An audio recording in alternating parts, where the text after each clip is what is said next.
Halo semuanya, perkenalkan nama saya Maria Afrila Umbut. Di sini saya akan menjelaskan tokoh pendidikan dunia yang bernama John Henrik Pestalozzi. John Henrik Pestalozzi merupakan tokoh pembaharuan pendidikan yang lahir pada tanggal 12 Januari 1746 di Swiss dan meninggal pada tanggal 17 Februari 1827.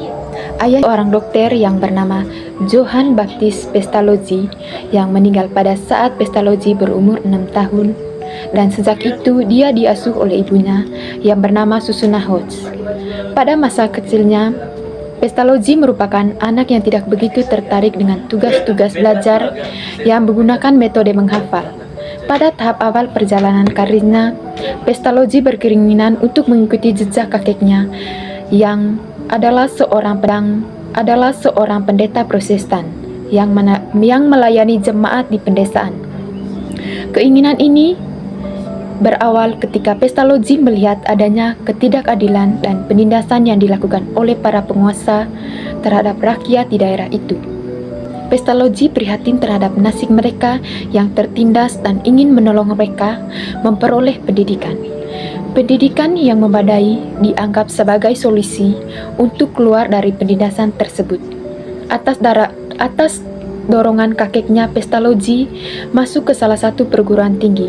Akan tetapi, ketika menempuh proses pembelajaran di perguruan tinggi, Pestalozzi lebih tertarik pada gaya penulis dan pemikir pengarang klasik.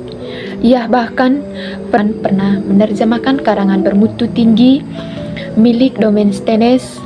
Keterkaitannya terhadap filsafat kuno itu membuatnya ragu akan tujuan yang semulanya. Semakin ragu lagi ketika ia berkhotbah di depan klasik dan mendadak berhenti karena lupa isinya. Pengalaman buruk ini membuat Pestalozzi mundur dan keinginannya itu untuk menjadi seorang pendeta sudah tidak terjadi lagi. Alternatif lain yang ia pilih untuk membantu kaum yang tertindas itu dengan menjadi seorang pengacara. Akan tetapi, usahanya juga gagal karena ia dan kelompok dianggap terlalu radikal dalam membela rakyat yang menerima ketidakadilan.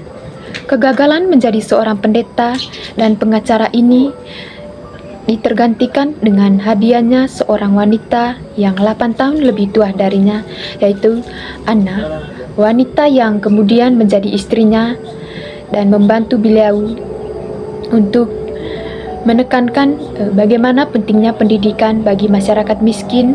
Selain itu, ia juga menerapkan metode pengajaran yang berfokus pada mendorong kemampuan siswa itu sendiri.